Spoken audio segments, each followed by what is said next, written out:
Hey there, it's Chris. Welcome back to Final Fantasy XII Ultima Project, where if you've been following along this project so far, you're probably wondering why the heck I'm standing in my kitchen here with this stuff behind me and not in my usual shop, kind of putting our stuff together. And that's because we have kind of a weird special episode coming up here, because we're going to have some science going on to get this next part to work. However, before we jump onto that, we should probably step back a little bit to see how we got from the woodworking part you've seen before to this stuff over here. So hang tight, I'll meet you back in the shop. Alright, and now that we're back in our shop over here, there are really two separate sections I want to get done on this project today. The first is we have, if you look down at the very bottom of this model here, we have those four swords that kind of radiate out from the bottom. And they stand about an inch out from that, what they reference in Final Fantasy XII as the Glaucier ring that goes around. You see that circle band that goes around the bottom. So that's what we're going to try to get going on today. And we're going to start actually with those swords. Might as well start with the easy part first, get something accomplished, and work from there. And one thing I want to point out of this is those swords are massive. So here's an image of her coming down into the fight right from the start. And you can see those swords actually radiate out pretty dang far away from, well, everything here.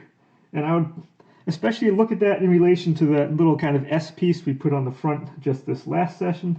If you look at that in relation to this, those swords actually wind up being around 4 inches or so long each on this. And frankly, we're not going to be doing that. Once again, kind of like with the piece over here, we're going to be shrinking these things down. Now, the reason for that is the ring that goes around the outside is going to wind up being somewhere between 4 inches and 4¼ inches around as a diameter. From that, we have about an inch between that and the start of the sword. And then if we follow exactly what they're doing, about 4 inches long, I'm going to shrink that down to, say, 3 inches. So let's say we have 3 inches for a sword. So now we have 4 inches for the ring, a combined 2 inches for the space, up to 6 inches right now, and a combined 6 inches, which is 3 inches for each of the swords onto that, brings us out to about a foot diameter we have on here. Now, if I want to store this thing somewhere, if I want to put this like on a shelf or something, typical shelves will range from 10 inches to 12 inches wide. So if I were to make these swords the full 4 inches long, I'm going to have a really hard time storing this somewhere or putting it on display somewhere. So we do need to take a little bit of that into account. So I'm going to shrink it down so it can actually fit on a shelf. And I can fit it somewhere so it can actually be visible. And yeah, we're just gonna do that. So what I've already gone ahead and done is I've already gone and kind of drawn out this time one of the swords we need here. And this is, again, out of that kind of basswood plywood piece. It's 3 inches tall, and it goes approximately an inch wide at the widest point. And similar to the piece on the side, I'm going to double up each of these because I want to have a little bit of depth to them. Plus, it will give me space down at the bottom if I want to make a connection piece. I haven't 100% figured out how I'm going to connect this in. I'll be honest, once again, we're not going to be going 100% of this. I'm not doing magnets. We're not going to have these things floating. They do have to be physically connected somehow. So I'm going to try to find some way to kind of minimize the visual impact on the connection between this and the rest. But for now, we're going to deal with this. We're going to cut that out, and we're going to have to cut this out now 8 times so we can glue 2 of them together each. And then we go and we can carve down from there. And actually, the extra width, it gives us something to carve against as well, which is good. So this should only take a moment to do because it's nice straight lines and it's not complicated. Bam, we got that done. We want that out. At some point in time, I should probably change the blade out on this thing. Still haven't really done that.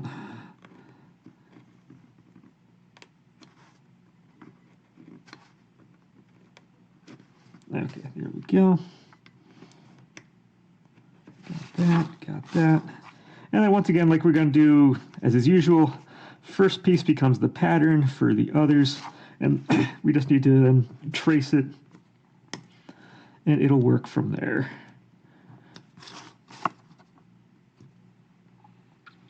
But the nice thing with basswood, if we have either basswood or balsa wood, is it'll be a nice and light structure. So if I do need to structure, if I need to, when I need to structure this, I can kind of minimize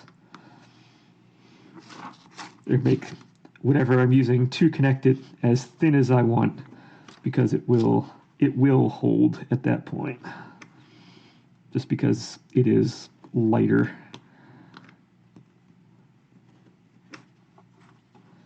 It would help if I were a little bit more symmetrical.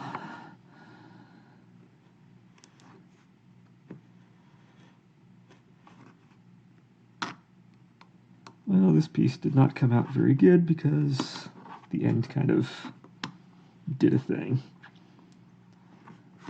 We brought it back. We brought it back. Okay, so we just need a little bit off this bottom, because again, we're dealing with a circle piece. So it would help to have a little bit off of, just kind of round that just a little.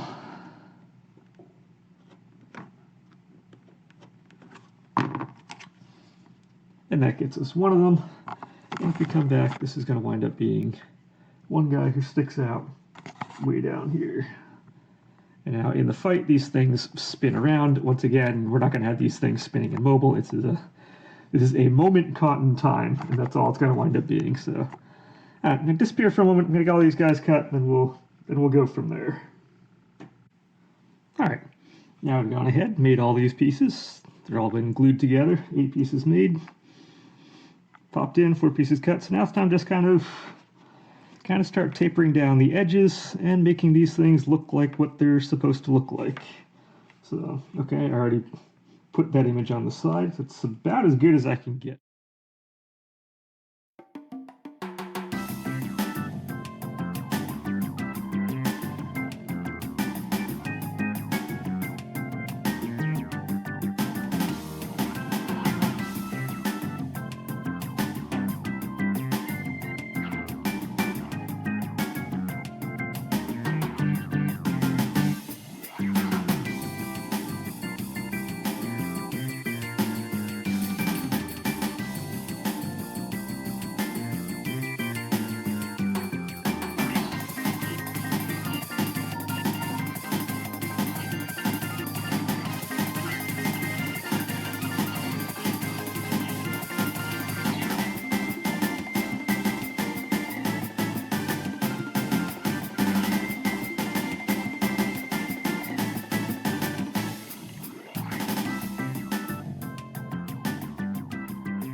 All right, and there we have it. That's all we need on that. Now, in reality, if you look at the image on, I don't know if it's easier to see on that image or if I were to zoom out on this one, this center portion does get carved down a little bit more than that, but I want to keep that with a little bit of thickness in case I want to actually stick a dowel or something in here. I have something then to attach to, so I'm going to keep that a little thicker, but that's really all it is. It's just a real kind of simple,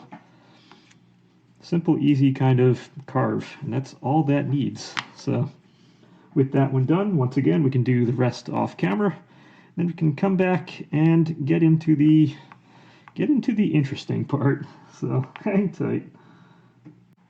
All right, and with that, we have all these guys are now finished. You see, hopefully you can see the shadow on there. It all kind of carved in. It's very kind of simply carved. We're not doing any heavy detailing on that because it's not going to need to take away from what we have going on in here. Just kind of, it's light detailing on this because like it's light detailing on that guy. So now with that done, we can jump onto that, I believe it's called Glazier ring. And before I'm going to go in there, I just want to go over, just because it's sometimes interesting seeing where some of these design elements come from, a little bit of a history lesson on where that kind of came, because it kind of developed itself over a number of games in this series. So to do that, we're going to get a little trippy for just a second here. Hang on.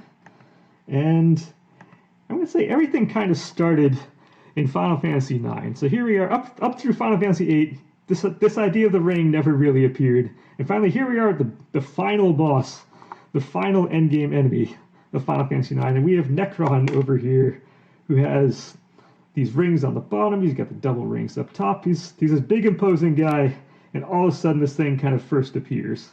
And since then they came back in Final Fantasy X and said, hey, if we can use that for a strong boss over there, we can start using it for we can use that to symbolize our other stronger creatures. So here we have the Sanctuary Keeper later on in the game. Big guy here with his, you can see the ring kind of going right along the head there. You have kind of the swirling things on the wing-ish, whatever they're called, areas. And of course, if you're fighting one of them, it's nice to have a powerful guy with, again, the ring motif going on your side as well. In this case, we've summoned Bahamut, which is the king of summons in theory, except he's kind of mid-tier in this game. But he's theoretically the king of summons, and you can see he has his own ring stuff going on there. After you get past that, you have Seymour up in the end of the game. And even the final boss has little kind of pagoda things on the side with the swirling things that, again, follow that motif.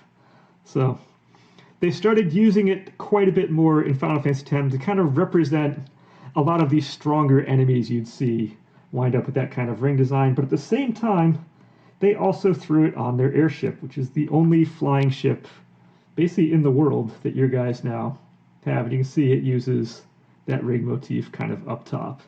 Now, this is kind of unusual, because up until this point, we have, when they were doing airships, up until Final Fantasy V, 1, 2, 3, 4, 5, I'm making hand gestures, which is awesome. We have the Red Wings here from Final Fantasy IV. This is, again, a re-rendering. I forget which version of the game this one's from, but this was a redone version of Final Fantasy IV, where you can see it's just literal ships with propellers on here. This is very similar to, say, Skies of Arcadia kind of look. And again, if we come back to Final Fantasy IX, we have the theater ship, the Prima Vista, which is kind of done as an homage to the earlier Final Fantasies in there, which is literally just a ship with a couple little propellers on that. Now, after that, they did try a couple other elements from there. Final Fantasy VI, they made a Zeppelins. In Final Fantasy VII, they have, again, more kind of propeller stuff. We have the High Wind here, Tiny Bronco. They're both kind of more based off of real-world, or kind of current-world technologies with propellers. Final Fantasy VIII used rockets and whatnot in the Ragnarok when they had that. So up until this point, a lot of things have been real world oriented. And then Final Fantasy X comes out with the Fahrenheit that you saw there, and they had that big circular disc on the back, and they couldn't really go back. So Final Fantasy XII took these two ideas, the idea of power and the idea of flight that we had from 10, and they kind of combine the two together. Now, Final Fantasy XII is a very interesting game in this series, because Final Fantasy XII is very heavily based on like a military and political intrigue kind of entry in the series. Most of them are kind of very fanciful. You're following kind of small group of guys around there doing kind of fighting monsters and whatnot. 12 is a very big military and political intrigue. And in order to do that, you want to project your military as a visual. You want to have your military projected as that of power. Here we have the judges of the Arcadian Empire over here kind of walking through. And the main way we do that is, well, backing up real quick. If you want to project power, again, their military is the main point you want to focus on, but that's also not to say they don't have their individual creatures use this as well. Here we have Tiamat, which has the ring stuff going on here. Then you have its palette swapped cousin, because it's very easy just to make different colors on different enemies. So you have the ringworm. You can tell it's strong because it has a ring on its tail over here. So you can tell that thing's good. Even the hardest enemy you have in the game, Yzmat here, also has that kind of circle motif going really, really heavily going on. So going back to the military side of things, in order to showcase the military that they have, the game never actually shows the Arcadian Empire's ground force. Arcadia is always represented by its air force. And so if we're using the ring motif with its air force, what you see throughout the entire game is here's the ship, the Cataplebes, or Cataplebis. I'm not sure how to pronounce that correctly. You have the Gladiator rings up top here holding it in. You come back to my favorite here, which is the Ifrit, which again has the rings up top. You have their drop ships. They have the rings going on. You have their individual fighters have the rings going on. So all of a sudden now, this motif that built up in the last couple of games is now really kind of expanding into the visual here. It even goes into the Bahamut, which is essentially their sky fortress, their giant like aircraft carrier kind of thing, which is basically just a giant visual of glacier rings going up. And they kind of went all in on that in this game. So coming back into this, so when we come back into here, this ring not only represents the power of this one, this is the second most powerful Esper in the game, it also represents the idea of the flight, and this is what gives it flight in here, which is also why it's now, it actually levitates above the ground and is in there. So we can't just skip over that because it's physically impossible to make because it's not actually connected to stuff. We do need to put it in, we just need to then actually connect it to things. So how do we go ahead and do that? So first off, detailing wise, looking at the side view image, you can see over here, it's a very kind of plain looking ring. It just has a couple striations and that's it. And then if we come to the back, both the back and front has this kind of detailing we're going to stick on after the fact. So first things first, I'm going to move my computer out of the way so it's not right in front of my face. And we can resituate things just a little bit here. So what we have going on is it winds up being, if we come in over here, we're going to wind up with roughly, I'm going to make it a 1/2 inch wide piece. If we go on here, it winds up being just a little bit wider than this little kind of notch that we have on those guys. And it winds up being kind of about here. And from what I can tell from measurements, it's about 4-inch diameter on here. We're actually going to make it slightly bigger for once. I know I made the sword slightly smaller. We're going to make this slightly longer and to make it 4 1/4 inches in length. And the reason for that is we have these nice nifty paint cans here we're going to be using to mold this thing around. We're going to be doing this out of straight strips. We're going to mold it around here. And the cans I have just happen to be 4 1/4 inches, which is close enough to what we need. So before we do anything, we're gonna add these striations. And once again, I'm going to make this 2 layers because the pieces of basswood that I have here, they're nice and thin. They're flimsy. I feel like they might be a little flimsy over time. Again, you can hit it, things might break. So I'm going to double layer this thing. And yeah, so in order to do that, we need to actually striate this and do our detailing on this first. And then we're going to go and mold this around everything. So I've already gone ahead and marked the first piece here, which we can put our side view back on. You can see it has kind of a couple ridges kind of on the side, and it gets a little skinnier down below. So I'm doing everything 100% off camera because I'm a professional at this. I can't wait to see what I cut off of this whole episode here. It's either going to be a really long episode, or I'm going to be cutting a lot of stuff off. I'm not sure which. But we're going to go ahead and just trim this down that little bit. So what I'm doing right now is I'm putting the seam in the back of this whole thing. So when I go and I put that extra kind of medallion thing on the back, it will help hide that seam over there. Whoop, wrong way.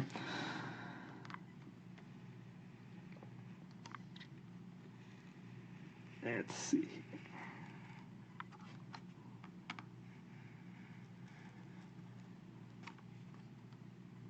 Yeah, the other reason I'm going to be doubling this up is this will give more strength for the next step we come in.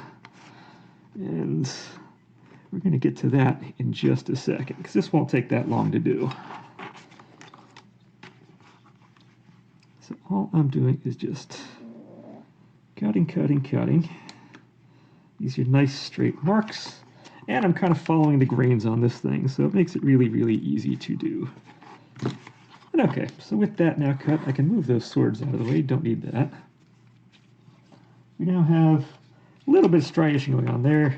And now I'm not going to be going in very deep. Again, this is actually probably about 3/64 wide. It's less than an 1/8 inch deep, or less than a 1/16 of an inch deep. So I really don't want to go far, but I want to give it just a little bit of visual interest. So If I can find a way to hold this, that would be great. And again, I want to be slightly angled.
That side.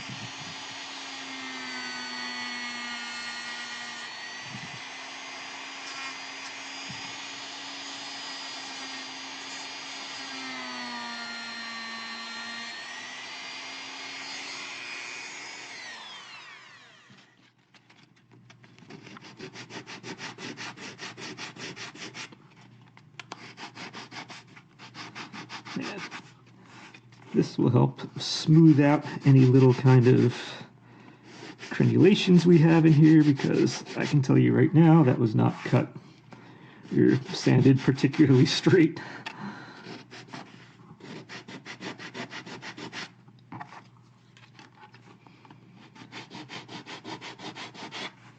And what I didn't mention before was I've already cut this thing to size, because if we're doing 4¼ inch diameter, if you remember your basic geometry, that means the circumference of this will be pi times diameter, so we're approximately 13⅛ inches wide.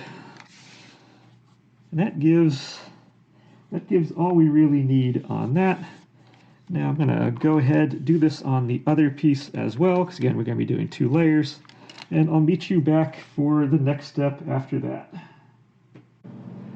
Alright, and this is what brings us back to our kitchen over here. So if you ever want to bend wood, again, we're trying to bend and make this circular shape. If you ever want to bend wood, you need 3 distinct elements to work for you here. The first is you need moisture. Second, you need heat. And third, you need pressure. So you need moisture, you need to get the wood soaked in here. If we look down in here, I now have had these pieces sitting in this tray. They've been soaking in water now for a little while. And then we're going to apply heat to this. I'm actually going to turn you. All right, now applying the heat, this is going to help get even more of the moisture into all the fibers. It's going to help break down a number of the fibers that are in here so that we can do it. And once we get everything broken down, we can then go, I'm going to take this paint can here that I had, and we can go bend it around, clamp it on there, and let it kind of dry as it is. And there we're going to go. Now, thankfully, these pieces are incredibly thin, so I've already done a test sample on this. I do know that it does work, thank goodness. But for this, we don't need to keep this in super hot water very long. Once it gets hot enough that my fingers don't like going in here, that's going to be fine for this. If you need to like bend 2x4s or like real wood or make furniture stuff, it's a whole different ball game. But for these kind of thin little basswood pieces, it really doesn't take that much to get this to work. So, alright, we're starting to get a little toasty now. That's what we want. I don't know how much that's going to be cutting out in the process, but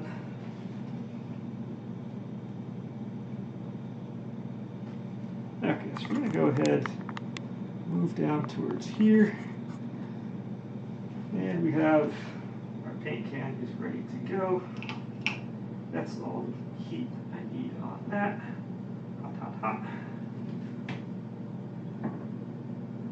We're now going to go take these and bend them around.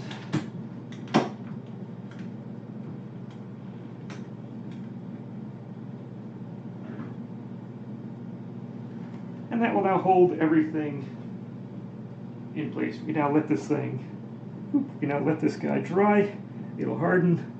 And it may not stay 100% like that, but it will stay close enough that when I go ahead and glue one inner piece and one outer piece, the glue then will help hold everything together. This is the other reason why I want to have 2 layers on this and not just one. That will help hold everything together, and we're going to be good. So hang tight, we'll be back, and we'll get to the next step after that. So here we go. All right, so now this thing has had actually quite a while to dry. I did both kind of blow dryer stuff and air dried this thing for actually quite a number of hours. So just now dry, dry, dry. Let's go and see how we did. So move this out of the way. That's kind of exactly what we're looking for. It's, like I said, it was going to come out a little bit, but now it is trying to keep its form. And you can see we have an inside and outside because we carved the inside of one and the outside of the other. And the master plan on this is now I can take it, kind of line those two up, and at the midpoint, I can glue the inside onto the outside there. We'll bring this around. Whoop. And as we kind of cinch this thing off and glue the whole thing together, look at that outside to line up. And I do need to cut a little more off the inside because, again, the inside is expected to be a little bit longer because an inner ring is always going to be shorter than the outer ring. We kind of need to line things up, glue it together, and I'll be right back. All right, and with that, this is now done. It's glued in. It's actually a lot more sturdy than it was before. It is holding its shape really, really well.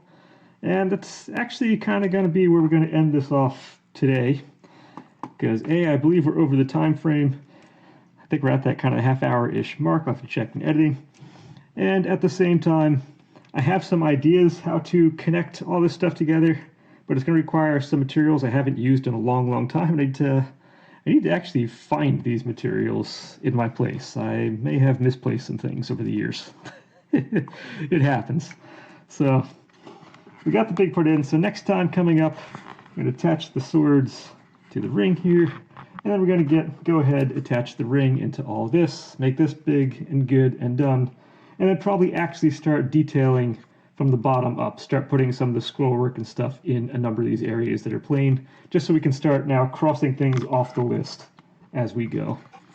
And it should be good. It should be a lot of fun. We're at that fun point. It's come together. It looks like something, and I'm excited for kind of each step we go along the way here.